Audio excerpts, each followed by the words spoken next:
Hey guys, it's Cal from the Lighting Doctor here. I hope you guys are going to enjoy this consultation series. We're going to give you all kinds of tips and tricks for effectively and properly lighting up your home. This is a free consultation that we do for all our clients. So if you want to get your free consultation, just shoot me an email at cal@lightingdoctor.ca. Send me a few pictures and we'll give you a video presentation of what lights are going to work best with your property, or go and visit us at lightingdoctor.ca or go check out all our videos on YouTube. Hey Ed, thanks for sending the pictures in. Yeah, I think you could do a really nice job with this house just with some basic and simple lights. But basically, I think if you're on our website at all and you just kind of scroll down to building your own kit, I'll show you the lights that I would probably recommend. But I think it's primarily going to be a balance of some uplighting and some path and area lighting. So how I would do your project is, with the uplights, I would try and get them kind of at the base of the house here, probably about 12 inches back or so, and almost have them shooting straight up just below these shutters, and that's going to highlight this front section, as well as I would do the same on this side and this side of the house here to really highlight the nice stonework you have here. If you have room, which it looks like you do on both sides of the entranceway on these pillars, I would also try and definitely get those lights up there so that you can cast some light up top here on some of this stonework as well as the pillars, and then just following that same theme throughout the front with two more uplights on both sides of these underneath these shutters. Same thing on this side here of this window, and then over here as well. And then something else you may want to do, because I notice you do have a bit of a walkway here, is you can stagger some path and area lights in there as well. And the way I would do that is I would just stagger them between the uplights. So for example, if you have an uplight here and an uplight here, you may want to have one path and area light in here, and again maybe another one in here. Then you have your two accent lights, and then maybe you throw another one in here, you have your uplights, and then another one over here, and then you probably do the same on the other side. Would give you a really nice balance of some uplighting as well as some downlighting, just to help highlight the bed areas a little bit more, as well as the walkways.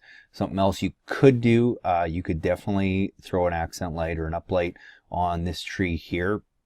And I think that would work good because it almost is kind of in the middle of the shutters, so it would make the tree stand out, but then you still have the house backlit nicely, as well as this tree over here. And I would probably try and get this one maybe a little bit more on the side here, shooting up this way. And then what it does is it just kind of creates that viewing angle all the way around the house. So hopefully that gives you some ideas. Something else you may want to consider, because I know what'll happen with these accent lights, you're still going to get a fair bit of light up here, but you might have a couple of darker spots up here. Sometimes what we do with those ones is we'll actually use, it's a gutter mount. So it's a stainless steel gutter mount that mounts, basically screws onto the gutter, and the light actually screws into that as opposed to a ground stake. So you could mount one of those up here and up here to catch these second peaks. And the way you would do that is actually just run the wire up the eaves troughs to get to that. All the connections are waterproof, so you can make the connections right in the eaves trough and not have any issues. But I know that's something that that often gets added, and might be something you want to add later after you see how it looks with the whole front of the house. But something else you may want to consider is, again, if you're on our website at lightingdoctor.ca, if you kind of scroll down to our try before you buy it lights, this is where you can actually go and buy one of the uplights that I'm talking about. It's at a discounted rate, and it comes with a battery pack that you can actually just plug the light in and go test out how that's going to look on the property, as well as it gives you a chance to really feel what the quality of a professional grade fixture is like. But it's a really good way to get started and see if that's those recommendations are kind of the design you're looking for. But I would highly recommend doing that. You try it, you test it out for 14 days. If you decide I don't want to do any lighting, that's not for me, you send it back, so there's no charge for return shipping.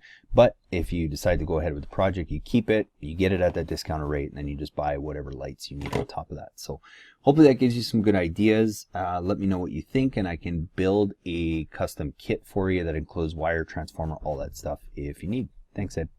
Hey guys, I really hope you enjoyed that video presentation with some great tips and tools of how to go and properly and effectively light up your landscape. And be sure, if you want your own free consultation video just like that one, send me an email at cal@lightingdoctor.ca with a few pictures of your property, and we'll get back to you with some really cool ideas and ways to go and effectively light your property. And be sure to watch the videos after this one for more tips on how to install landscape lighting, as well as how to light up your landscape the best way possible.